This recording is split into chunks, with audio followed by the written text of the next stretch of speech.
Okay, welcome to the 7th class meeting of EECE341, Introduction to Communication Systems. As I always emphasized, attendance is important, and it seems that today a lot of students decided to have unexcused absence. Okay, as I told you, you are all adults and you are responsible for your decision. And as I told you, up to 1/4, exactly speaking, less than 1/4, it's free. You have right to be absent in the class. However, as you've seen, I've decided almost, not yet completely, but I've decided to give you homework for every class meeting. So anyway, whether you are present or absent, you need to see at least the recorded class meeting anyway.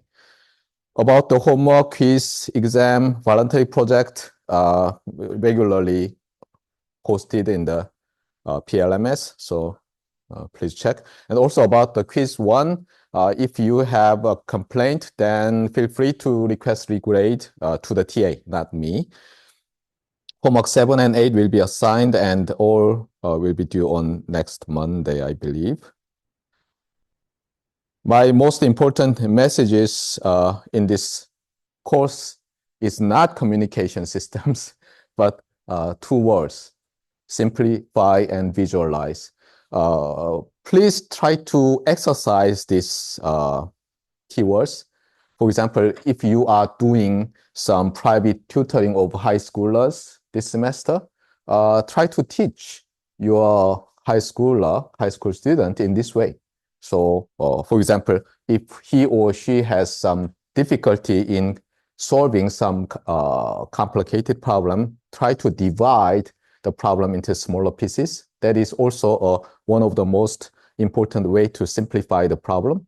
And try to make the numbers simple, 1, 2 integers, something like that. And then ask your student to have an experience of success with a smaller, easier problem.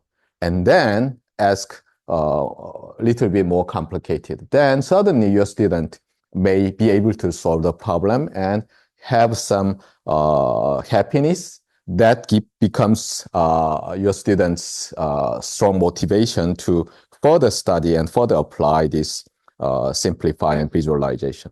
Also, as I told you, visualization is very important because many problems are better understood if you just simply draw a figure, such as Venn diagram or graph of a function, something like that. Block diagram, especially for electrical engineers.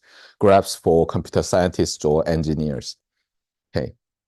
Last time, so as I told you, I always replay my recorded lecture, and I found some error actually. So be careful. Last time when I was talking about the in-phase and quadrature component of a real bandpass signal, so let me rewrite here. So suppose x of t is real valued bandpass signal with its energy or power, depending on whether it is an energy signal or power signal, kind of concentrated around some positive frequency FC hertz. Then one of the theorem says that if this is true, then what? There exists some complex baseband signal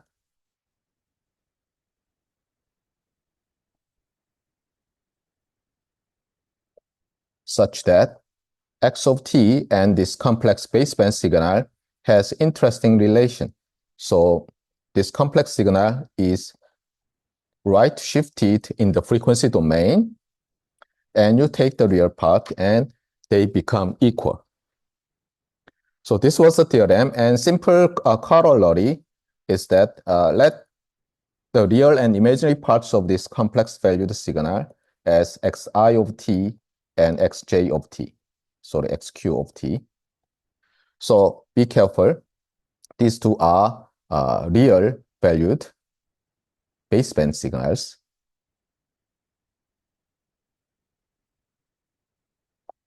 then what happens? X of t can be rewritten in this way. Xi of t times cosine 2 pi fct minus xq of t times sine 2 pi fct. Actually, this corollary, which is a consequence of some lemma proposition or theorem, is very too simple to even be named as a corollary, but let's derive it. So you replace this complex signal xc with xi of t, which is real, plus j, which is what? Throughout this course, j means what? J means the square root of -1. And xq of t, which is also a real valued baseband signal. And what is e to the j 2 pi fct in terms of cosine and sine? According to the Euler's identity, e to the j 2 pi fct becomes cosine 2 pi fct plus j sine 2 pi fct. So you have two terms here multiplied by two terms here. And each term has this imaginary part. So you have four terms after expansion, and two of them are real valued, and two of them are pure imaginary valued. You take the real part only. Then what happens? You have this one. This is too simple, so I'm not going to derive, but you understand why here goes the minus sign, not plus, right? Because j times j equals -1. Now, last time I made a mistake saying that this is the in-phase component and that is the quadrature component, but it was wrong. The convention is that this term with cosine, the entire term is called the in-phase component. And the entire term with sine is called the quadrature, or some people say quadrature phase component.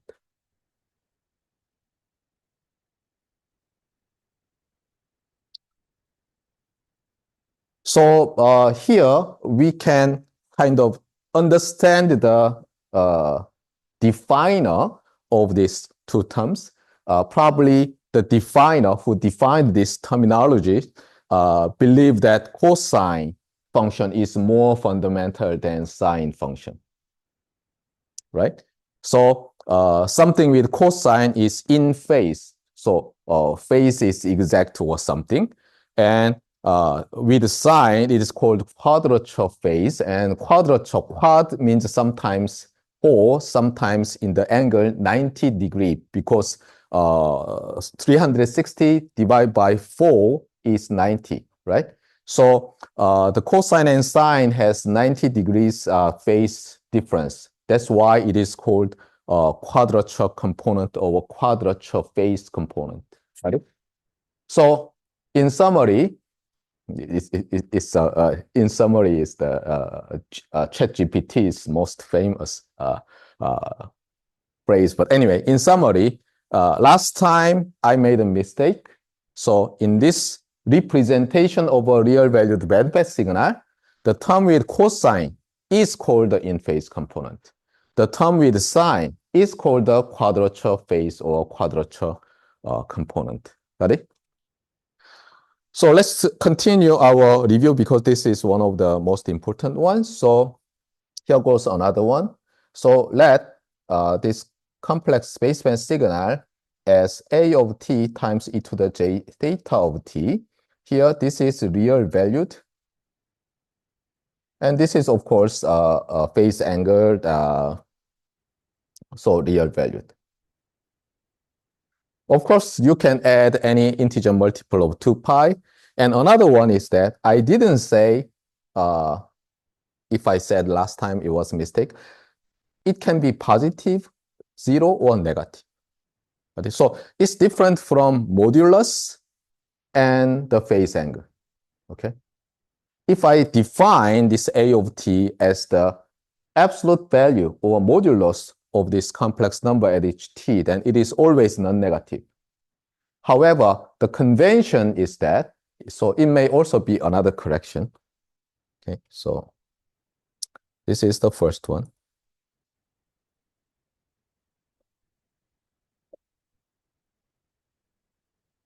Two, oops.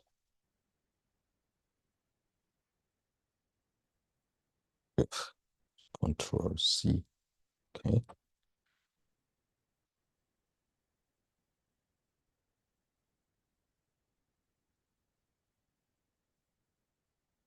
So amplitude can be negative. So precisely speaking, when I have written in this way, A of t is real values, not necessarily non-negative.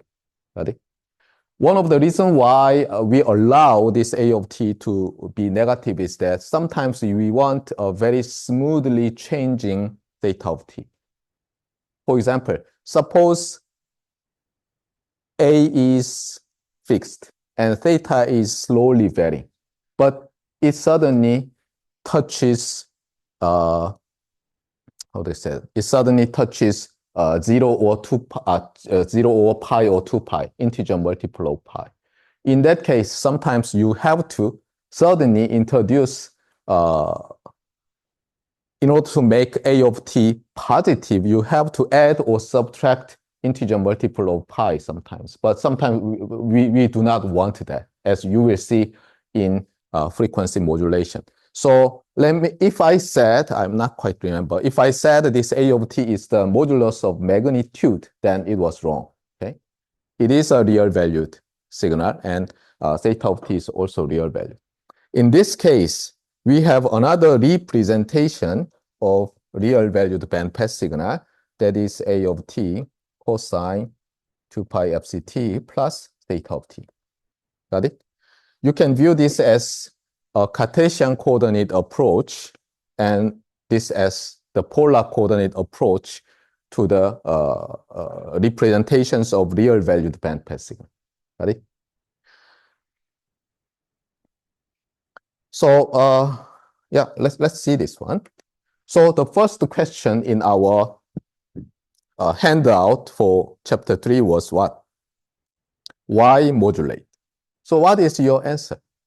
Last time, in order to explain why we modulate something to carry our message signal, what was that something and why do we modulate? So in order to understand, we did what? Classification first. So here is the set of all communications technology, electrical communications, and radio communications.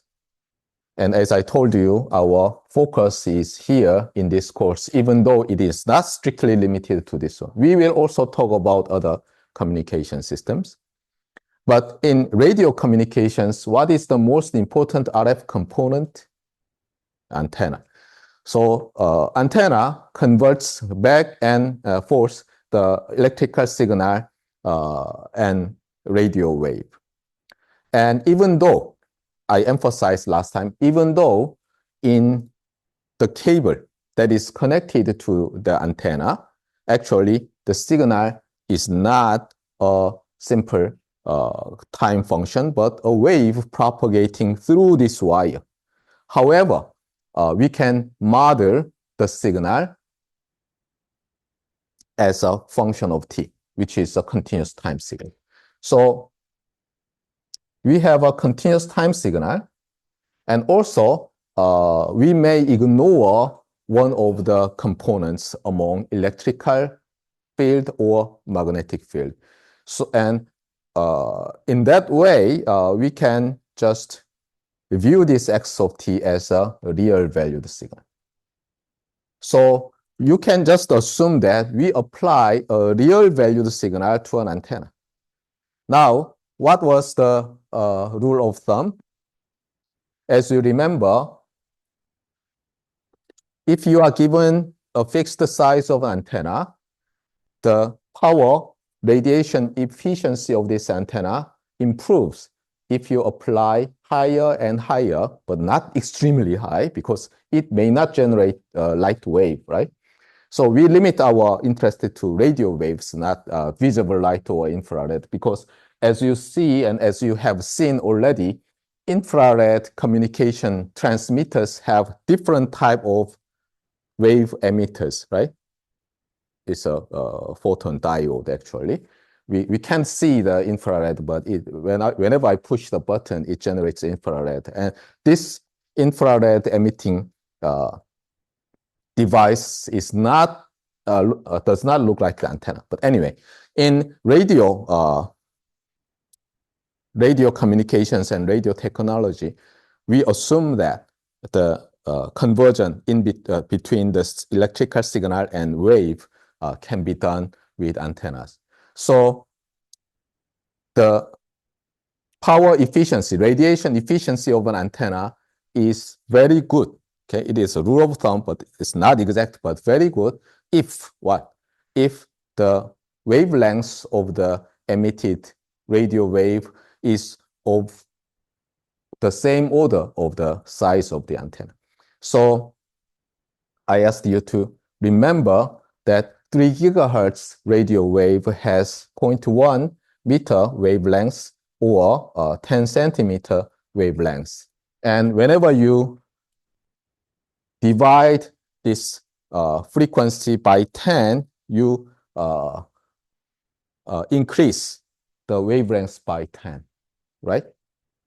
Anyway, so it's not easy to power efficiently generate a radio wave if the signal is very low frequency signal. That's why we cannot directly connect our acoustic signal generated by our vocal cord and tract converted to electrical signal and directly connected to antenna. We don't do that, and we do not want to do that. But it does not mean that no radio wave is emitted. Whenever we apply some electrical signal to a conductor, then very small, at least, radiation is performed. Anyway, so efficiency is very important. So we want to generate high frequency signal, and then we want that high frequency signal, which can be power efficiently emitted by our reasonably sized antenna, to carry our information. So what do we do? So one way is this one. So here is the antenna, and we want to put something like this.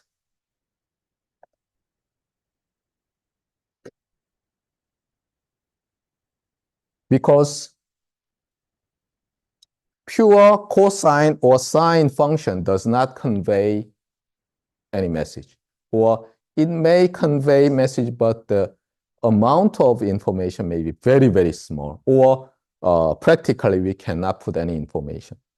So if we do something to our continuous wave signal, then what happens? It spreads in the frequency domain, which means that it becomes a real valued bandpass signal, which is not a sinusoidal signal.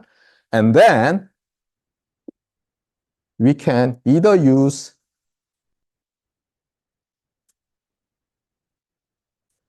this one or equivalently that one, or equivalently that one, to view our signal applied to an antenna or signal extracted from the receiving antenna. Got it? So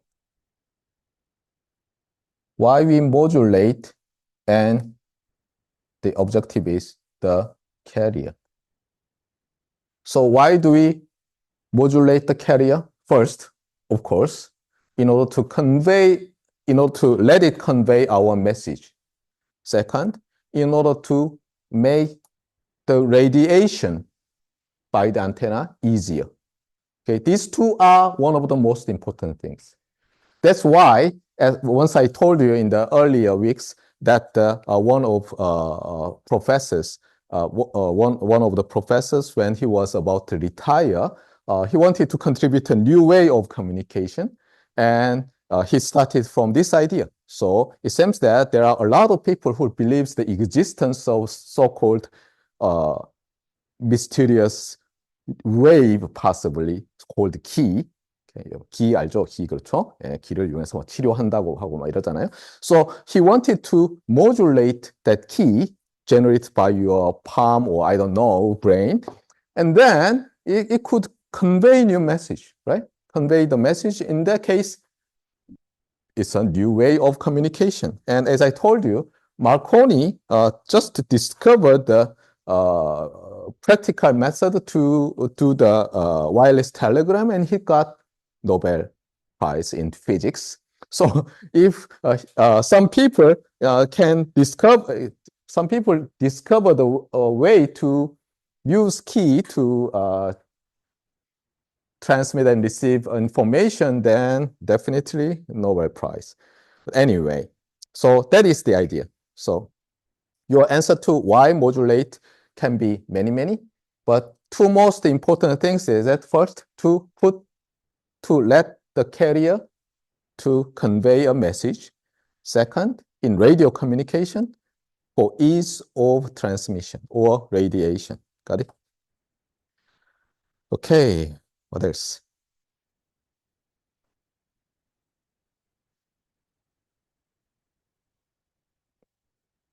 Okay, here goes the preview. So we will see more about the properties of real-valued bandpass signal. And then we are going to move to linear modulation, double-sideband, single-sideband, vestigial sideband. So let's see. So we are still back to the original page. Why is modulation necessary? There is no single correct answer. There could be many reasonably good answers. So here, amazingly, economic factor. Here, economic means that in order to save money, right?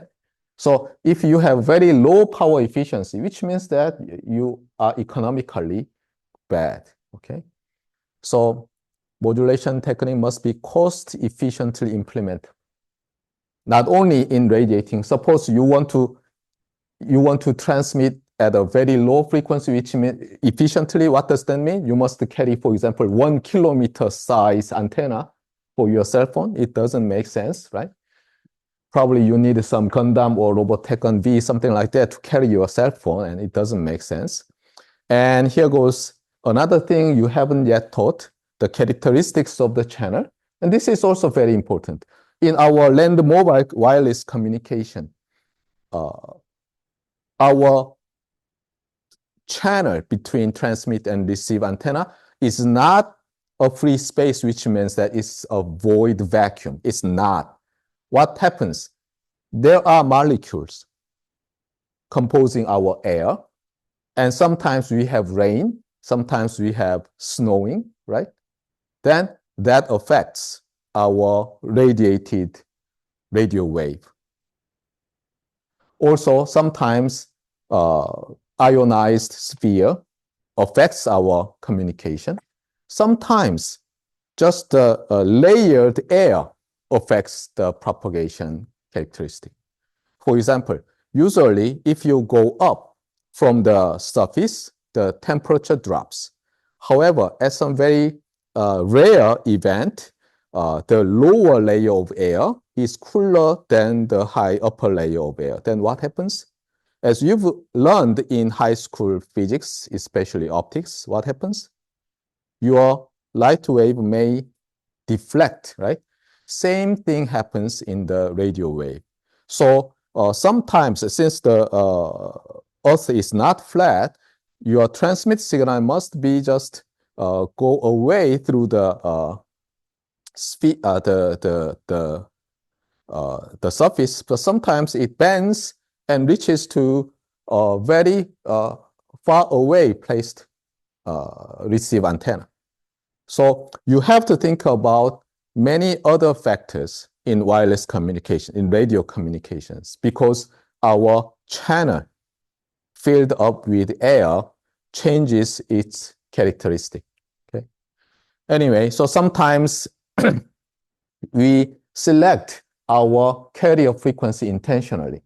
For example, you want to communicate with your geostationary satellite, but there are layers of ionized sphere that may block specific carrier frequency signal. Then that carrier frequency should not be chosen for satellite communications. Got it? In that case, you cannot just simply choose some carrier. You have to carefully select the carrier frequency, which means that you need modulation at a specific new carrier frequency. It also depends on the characteristic of message signal and other things. By the way, I talked about the term continuous wave by reminding you of the spark gap receiver. This is a spark gap receiver used by Heinrich Hertz to demonstrate the existence of radio wave. And at that time in the transmitter, there was a charging and recharging mechanism to store energy and radiate through the spark gap at the transmitter. Some capacitor and inductor, I don't know, but anyway, the problem was that this was similar to the RC damped oscillation.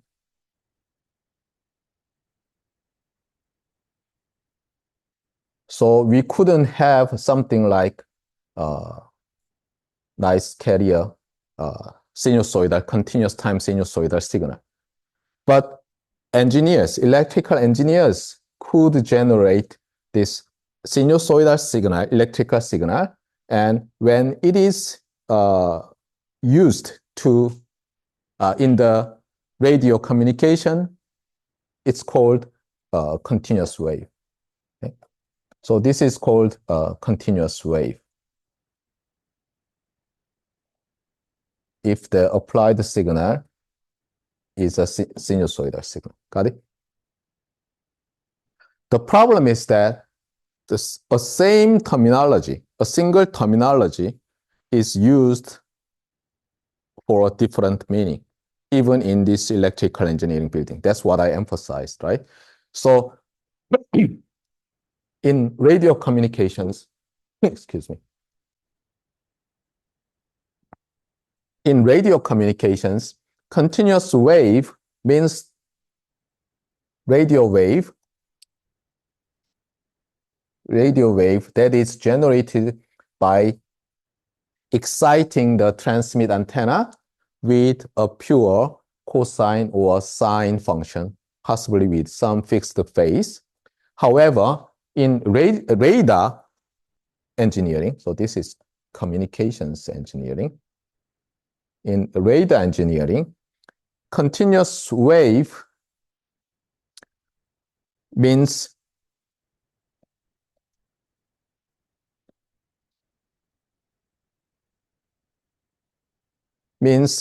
is an antonym to not continuous, especially pulsed something. So if you have an interest in radar system, probably you've seen that it's similar to a bat, the animal bat generating an ultrasonic signal. So here we have a bat that generates ultrasound. And this is a cave. So you have some pillar that should be detected. Then what happens? This bat generates some signal with this gap so that the signal is generated, short pulse, travels, reflected, and comes back. Then this bat calculates the time difference between the transmitted and received pulse and understands the distance to the object, right? So in order to just simply do this, they needed this kind of pulsed signal. And of course, you may say that here the spark gap signal is also similar to pulsed one, but a little bit they have different meaning. But anyway, in communications, continuous wave means that this signal. Got it? CW means pure carrier. So we are going to modulate the pure carrier throughout this chapter 3. Got it? So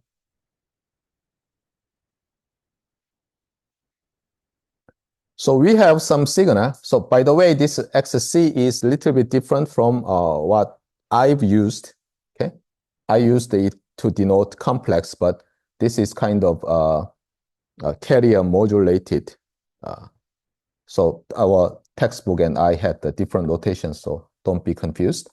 But anyway, so here goes a sinusoidal carrier. And as I told you, our convention is to use cosine function.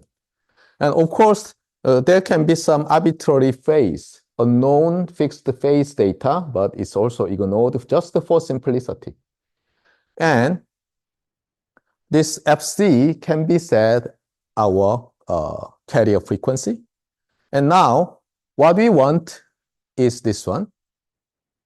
We want to convert this CW signal to convey some message. And after so-called modulation of the carrier, what is the output?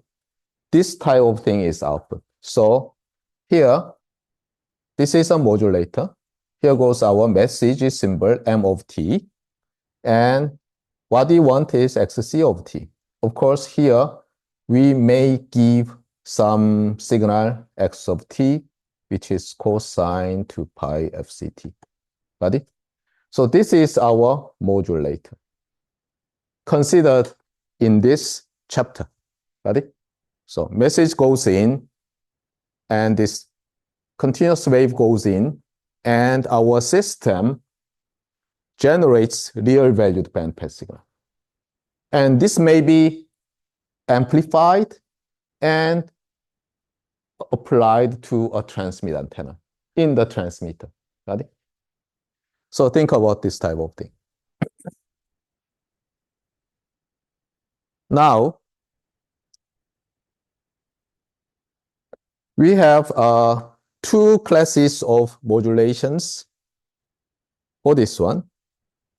And our textbook divides them into linear modulation and nonlinear modulation. Unfortunately, the antonym, simply antonym of linear is nonlinear, right? So if it is not linear, it's nonlinear. It's okay. And we have the idea of linearity in our, for example, from our signal gen systems. What does that mean by linear? A system is called linear if it has this property. X1 generates Y1, and with the same system, X2 input generates the output Y2. Then the same system with weighted input AX1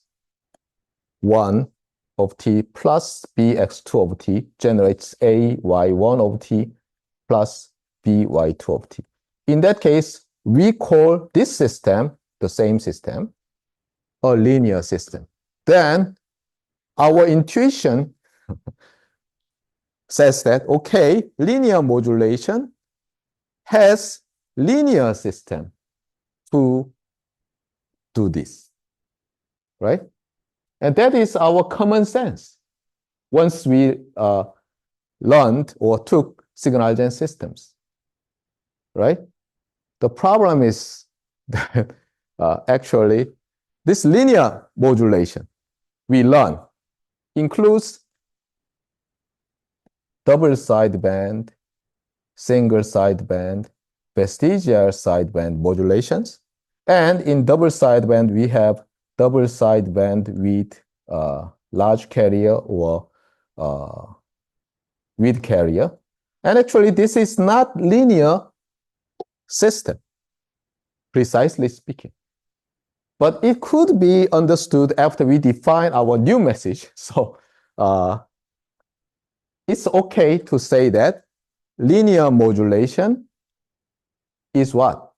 Carrier is modulated through linear operations. You may just roughly say, but actually it is not. One of the reasons why this confusion occurs is this one. Let me ask you. This very simple input-output relation. So let's say X is input and Y is output. So scalar in, scalar out. A and B are constants, real valued all. Now let me ask you a question. Is this system, is this system linear according to this definition? It is not in general because of this beta, right? This system is linear if and only if B equals 0. Then what's the name of this system when B is not 0? It's a affine function. This is called an affine function of X. So it's not linear actually. However, many people just call this as linear function. So you may allow yourself to say that, okay, this is a linear system when you talk about linear modulation. Because here, double sideband with large carrier looks something similar to this. Got it? But anyway, so linear system in a very wide sense, okay, then it's okay. However, linear system in a strict sense, as you learned in signal systems, our linear modulation includes something which is not linear. So be careful. This occurs again and again in every area of academia, because they reuse the terminologies already used. And there occurs a lot of confusion. So let me repeat. Even in this electrical engineering building, LG Electronics building, even among the professors in our department, they use the same terminology with totally different meaning. So whenever you communicate with an engineer in a little bit different society, be careful. As I told you in the first class meeting, I asked you a question. How the God collapsed the Babel Tower? How? By letting the engineers and workers to use different languages. Okay? Be careful. Once NASA, the National Aeronautics and Space Agency in the United States, launched a very, very expensive comet or asteroid exploring rocket. And when the day has come for the space probe to rendezvous the object, asteroid or comet, every astronomers and even amateur astronomers, once I was, at least the club member, wanted to see what is the real picture, close-up picture of asteroid or probably comet. And suddenly there was a surprising news. The probe was more than 100 kilometers away from the original planned orbit. And NASA investigated what was wrong. And they found one single department didn't use MKS system. They used pound, inches, even though all the other NASA engineers used meters, kilograms, and those things. Got it? So be careful. Anyway, our linear modulation, in summary, our linear modulation you are going to learn will include one nonlinear modulation. But that can be said linear if you allow a affine function as a linear function in analogy. Got it? So now let's see. Then this nonlinear modulation is actually somewhat misnomer again. So what they say is that the angle modulation. So it's like something's going wrong because antonym of linear is nonlinear, but linear now includes some nonlinear. So they do not say nonlinear as nonlinear. And as you see here,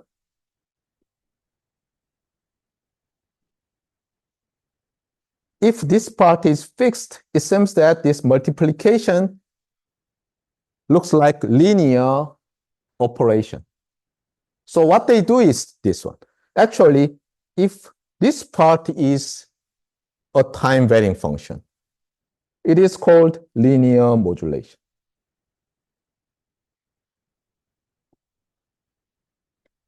If this part, by the way, what is this one? This is the phase angle of the cosine function, right? The entire argument is the phase angle in radian of this cosine function.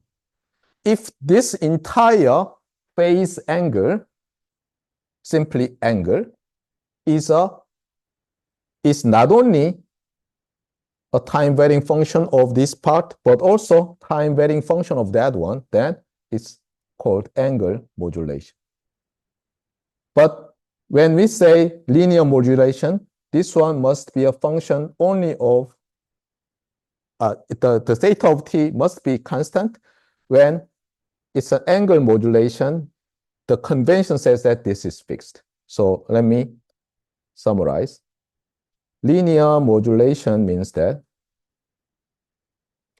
x of t, the transmitted signal, is a of t cosine 2 pi fct plus fixed function theta.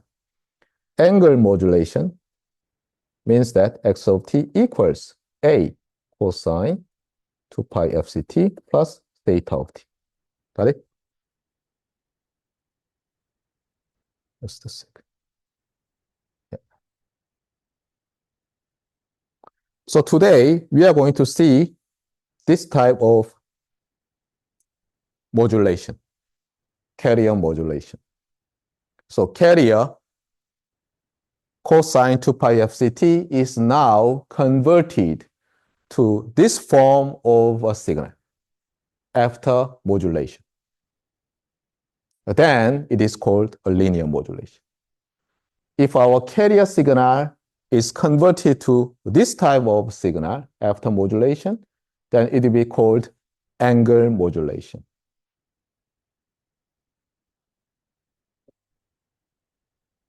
Okay.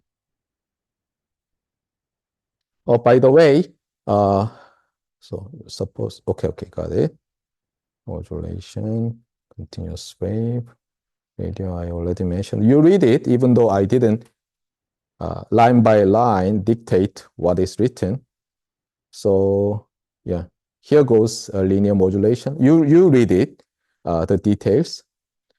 And before I talk about the double sideband modulation, let me cover this part. By the way, when we convert a real valued bandpass signal in this form, we introduced this complex signal, right? This is called a complex baseband equivalent, sometimes equivalent signal to the real valued bandpass or passband, bandpass or passband signal x of t. Got it? So you need to remember complex baseband equivalent. This 3-word phrase, okay? A complex baseband equivalent. This is called, if you have chosen FC and phase 0, this is the complex baseband equivalent to x of t. And interesting thing is that here,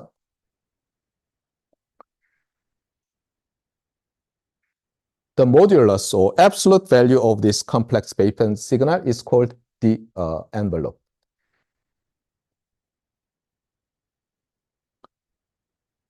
And interestingly, they have another name for this one, complex envelope. Got it? So xc of t has two alias, two names. One is the complex baseband equivalent or complex baseband equivalent signal. And another is what? The other is complex envelope. Okay, so it's a complex valued signal, baseband. Its absolute value or modulus is called the envelope. Got it? And you may say that, wait a minute, why it is called the envelope?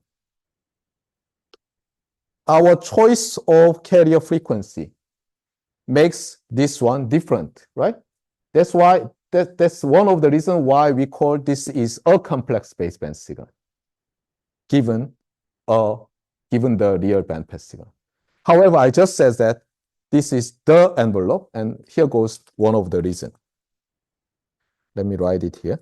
Suppose you have given a single real valued bandpass signal, and you have chosen F1. So let's say that you have a complex envelope X1 that corresponds to the carrier frequency F1. And you can have the same x of t that is written a little bit different way. So here, F1 is very similar to F2, but they are not equal. For example, here, the energy spectrum is here, and you have F1 here and F2 here.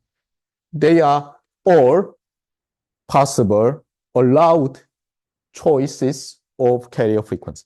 You can choose this one, that one, or the other things around here, right? Definitely, they are different now, right? However,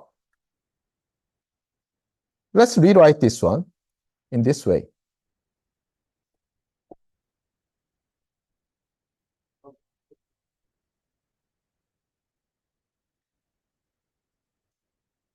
Got it? So here you multiply e to the negative j2 pi f1t. Am I right? Yeah, and multiplied e to the j2 pi f1t. And then you group this together in this way. Where is t? Right? Got it? So see that if you cancel this one, then they are the same, right? Then from this representation, you know that this is what? This must be same as x1 of t, which is another, which is actually the other complex envelope, right? Now let me ask you, even though they are different, these two complex baseband signals are different, what about their envelopes?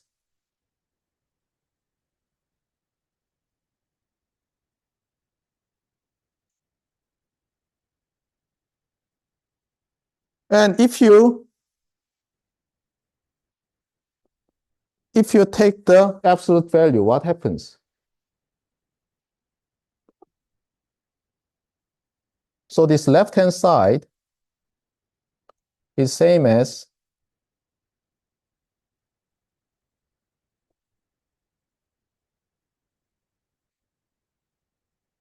and you know that this e to the j something has what? Always the modulus 1, right?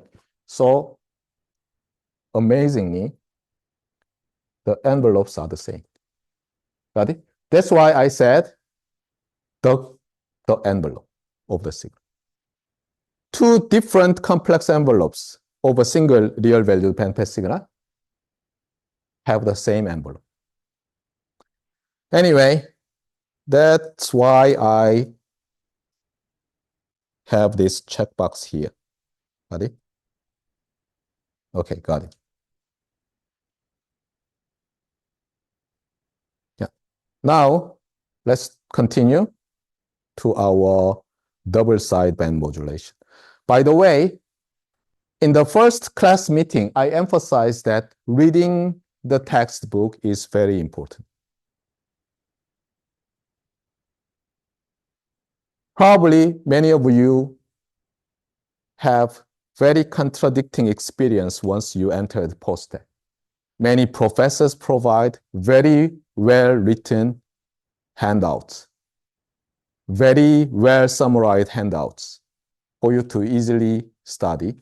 And even professors just put the PowerPoint or PPT on the projector and read line by line or adds more explanations. So you just add your handout. But be careful. No lecture is perfect. And we have maximum communication bit rate because we are humans. So the information to be transmitted to you are always limited. Sometimes, due to the human defects, I or our professors forget to mention something very important.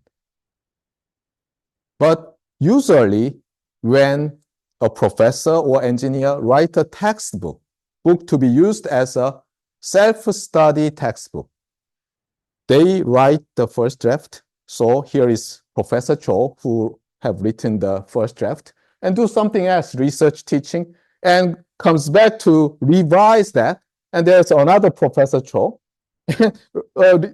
After doing something, come back again and revise, which means that usually well-written self-study purpose textbook is extremely well-written, much better than any lecture like this. Now, as I recommended our textbook, which is one of the best textbooks in introductory communications. Now I emphasize that fact, but you do not read that. What does that mean? You just become a degraded copy of me because you just read my slide and just view my lecture, and you don't read any textbook or reference. Don't do that. Okay? Sometimes, if you read a textbook, even though you are an undergraduate student, you become much more professional person than your professor who teaches the course. Because I'm kind of expert in communication systems. However, I'm not the expert in every topic of communication. Got it? So in some part, I have very little knowledge, just barely sufficient to teach you. But if you read the textbook, the author of the textbook may have much more knowledge and expertise in some topic. And even though you struggle, you, for example, understand what the author meant. Then you are far better than me. Then in Korean terms, you become 명품, not a 짝퉁 of myself. Got it? So please read your textbook. Jimmer and Tranter's book is one of the best written books. I've read other books to prepare for this course, even though it was 10 years ago. Okay, so I'm kind of back in 10 years to teach this course, but still, I've whenever some professor recommends some other recently published undergraduate introductory communication book, our textbook is one of the best. So read it carefully, spend a lot of time, even though it is very, very painful to read textbook not written in Korean, but get acquainted with English written documents. You improve your speed of reading documents written in English. That is very important. You may say that, no, LLM may summarize into Korean. Don't rely on that. Right? Anyway, even though I don't talk about some specific parts of the course, study it carefully. One day, that may save you your entire career. When I became a graduate student, even though most of you never heard about Purdue University in the United States, but it's a top 10 graduate school for last 30, 40, 50 years. If you go to the US News and World Report page, it has been. And when I joined as a graduate student, it was also a top 10 graduate school. And there were a lot of Chinese and Indian and also Korean students who wanted to get a master's or PhD degree in electrical and computer engineering. And in the second semester of my master's program, I took a linear systems course. It is actually, interestingly, its difficulty was in between our linear systems, undergraduate linear systems, which means signal chain systems, and our graduate linear systems. As you know that the undergraduate, difficulty of the material is lower than Korean top universities. So material itself was not that difficult. So professor explained the topics about the observability and controllability a lot. And in the first midterm, there were 2 midterm exams. He put something that he didn't mention. And everybody in that class, around 80 students who were taking that course, missed one problem, and I got it. Why? When I was taking the signal chain systems course, I thought that part very important, even though my professor didn't mention it at all. That was, I once told in my signal system course, was this one. If you are given a system whose input-output relation is described by a linear constant coefficient differential equation, what is the necessary and sufficient condition for it to be a linear system? And you may say that, what? You said linear constant coefficient differential equation is already linear. No, strictly speaking, according to our definition of linearity, I've shown you in the beginning of this course, you shouldn't have any energy stored in the energy storing device, which means that if it is a circuit, there should be no charged particles in the capacitor or no non-zero magnetic field stored in the inductance. So your zero input response must be 0. That condition was not stated in the problem explicitly, but I could catch it. And you never imagine my happiness at that time. It's like I took the signal chain systems in 1992, second semester, the fall semester, and it came back in 1996 spring semester. And I've seen the problem that requires that knowledge. And I got it. And amazingly, the professor, just when he was giving us the graded exam, he specifically called me, Junho Cho. And I said, how did you get it? He asked. Got it? And my answer was, should have been what? I've read it in my undergraduate textbook and thought about it a lot. I should have told that, but I didn't want it to just say that I was very smart or I was very keen. So I just said that, hey, in my university, we were taught. It was a lie, but I said that. Okay. And you are in the different situation in postdoc. You just go to the professor's office and ask, Professor, please hire me as an RA for your for this admission. But when I joined Purdue University, and similar to this situation, the Purdue University's master's program has two tracks. One is non-thesis master's. So there is no thesis. You are actually extended undergraduate students. You pay your tuition. My parents paid tuition. Fortunately, Purdue University has very low tuition. Actually, its tuition was less than Yonsei University's graduate program at that time. But anyway, so I had a fierce competition with 80 students from worldwide. Tsinghua University graduates, Beijing University graduates, more than 10 IIT University graduates. I had the competition. But that single thing saved my entire career. Got it? Because I read the book, even though my professor never taught about it. Got it? So please read the textbook. Okay? Okay, let me continue. So here goes the simplest linear modulation, double sideband modulation. This is called DSB, simply. DSB. Got it? And as I told you, every terminology has the reason why it is called. So something is doubled, right? So double sideband means that something is doubled. And usually this double has what? The word to be specified immediately. So it seems that we have to define sideband. So here goes the definition of sideband.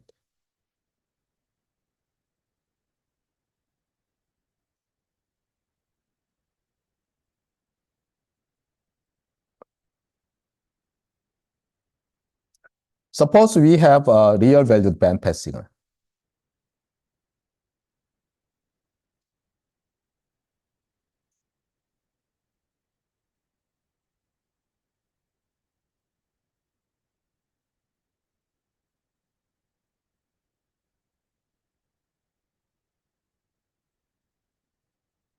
And in the frequency domain,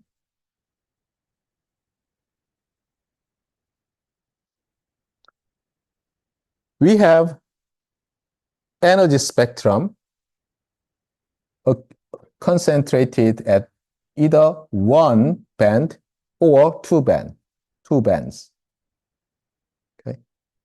If it is concentrated in one band, then still we can somehow divide it into two if it has symmetry or conjugate symmetry.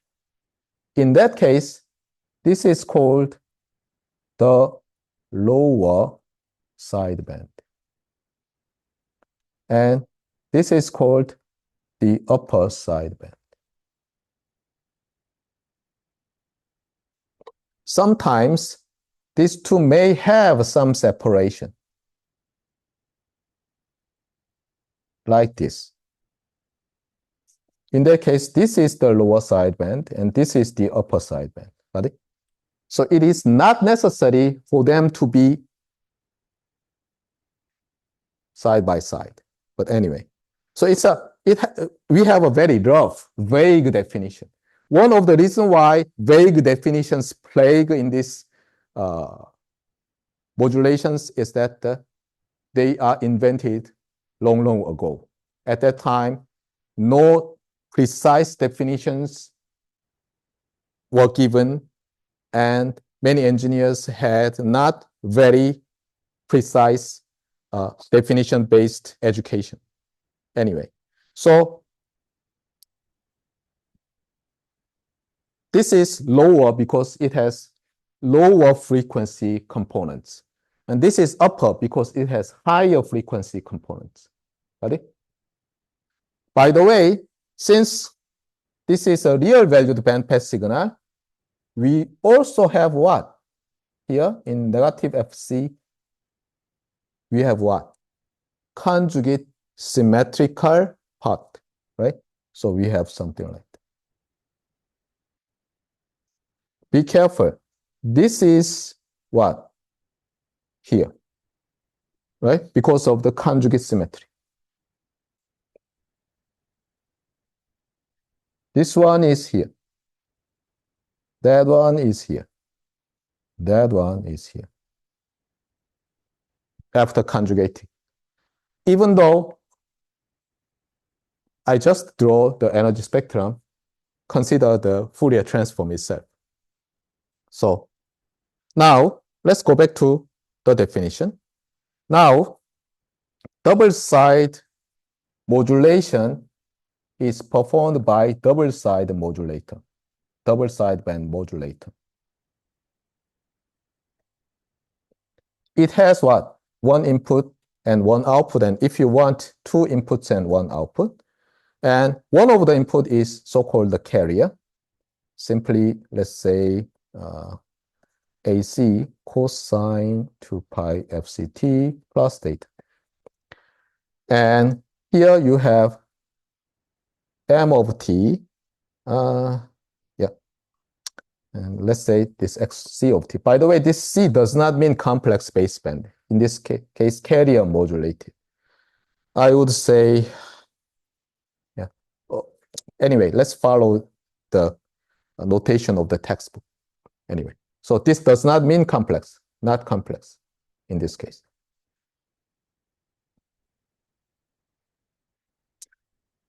So now let's see the definition. It's just simply the product between the message input signal times this carrier signal, right? So here, let's view this entire block, including this carrier, as a system. Right? So let's view this as a system. Now, let me ask you a question. Is this system linear? Yes. Now, another question. Is this system linear time invariant? No. It's the linear time varying system. And you can show that. But anyway, so this is a linear system in the sense that this modulation is a linear modulation. So precisely speaking, this is called double-sideband with carrier. Sorry, suppressed carrier. Double-sideband suppressed carrier modulator. This SC means that suppressed carrier.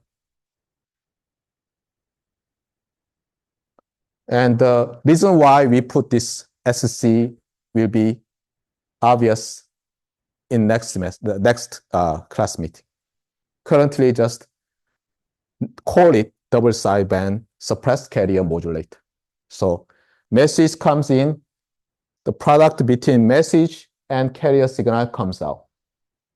Now, you can easily see that the amplitude part of the carrier carries the message, right? Message does not appear in the phase angle of the cosine function, right? So this is, as we classified, is a what? Linear modulator. So this is what's going on in the time domain. And here goes the frequency domain approach. So what about the output Fourier transform? So in order to see what's going on in the Fourier frequency domain, we compute the Fourier transform of the output. And as we learned in signal gen systems, if we have the product in the time domain, it becomes convolution in the frequency domain, right? So if theta is 0, even though theta is required, if theta is 0, then what happens? As we already know,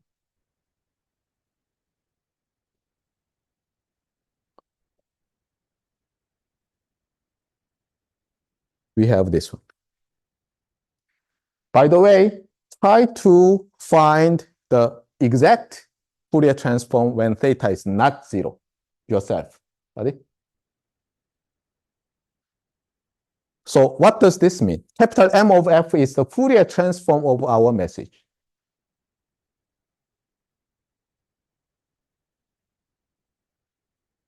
And you may say that, hey, professor, you emphasize the power of visualization. Where is it? Here goes the visualization. So suppose our message has, even though it usually does not, but our message has the Fourier transform like this triangular function. Let's assume for simplicity, okay? Now what happens if we apply this message signal to our DSB-SC modulator with carrier frequency Fc and phase theta equals 0? Then we have, where is 1/2? We have this, right? So our signal output from the DSB-SC modulator looks like this. So this is right shifted to Fc, and this is left shifted to negative Fc.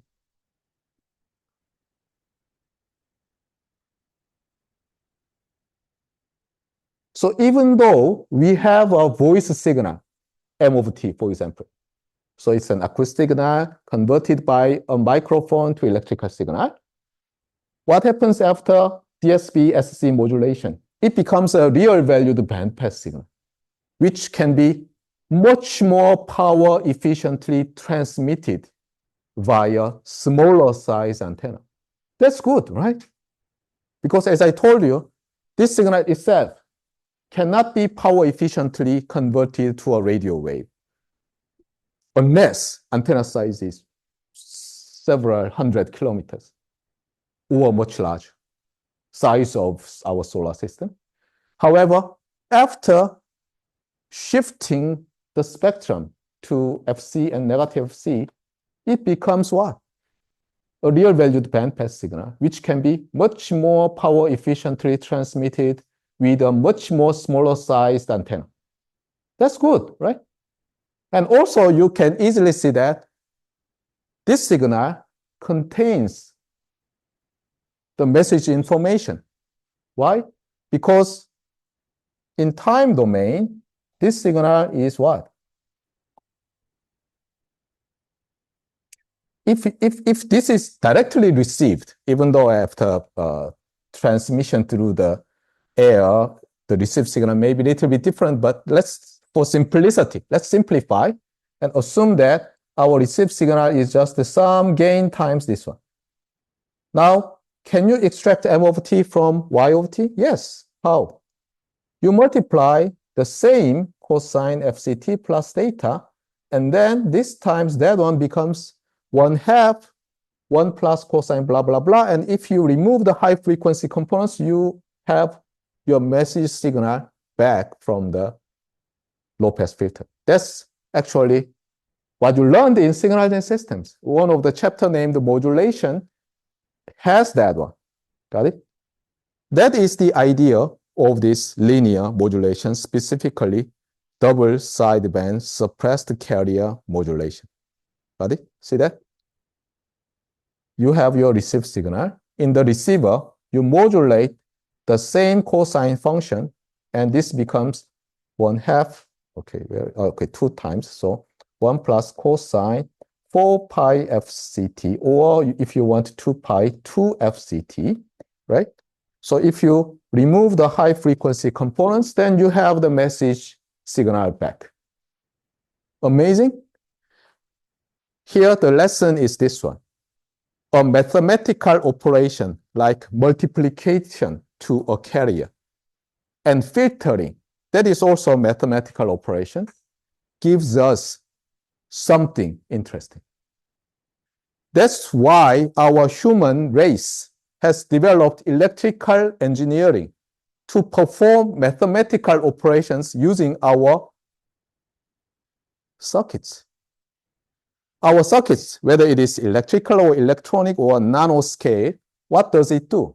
It does mathematical operation. We human race make it possible for innate, which means that the lifeless materials to have intelligence from long ago, right? Even though we say that artificial intelligence these days, even though our simple circuit had intelligence, it multiplied something. It could add something. That's why in our circuits course, we named the amplifier that has strange two input with a lot amplified output as operational amplifier, op-amp. What operation? Mathematical operation. Addition, subtraction, integration, and differentiation. Amazing? Mechanically, it's very hard to do that. If you go to the British Museum of Science and Technology, that is not the part, and it is around 1 kilometer away from that British Museum in London. If you go to the Science and Technology Museum, in the late 19th century, a lot of smart guys in the world tried to develop, invent mechanical integrators, mechanical multipliers.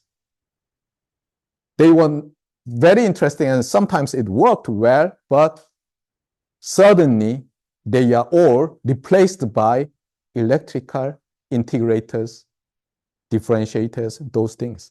And now we are living in the era of electrical engineering because we can do mathematical, logical operations with our circuits. And communications is one of the leading sub-area of electrical engineering. And if you review the history of especially electronics, communications engineering was one of the leading one before even the time of computer systems. Anyway, that's all for today, and let's continue on this Wednesday.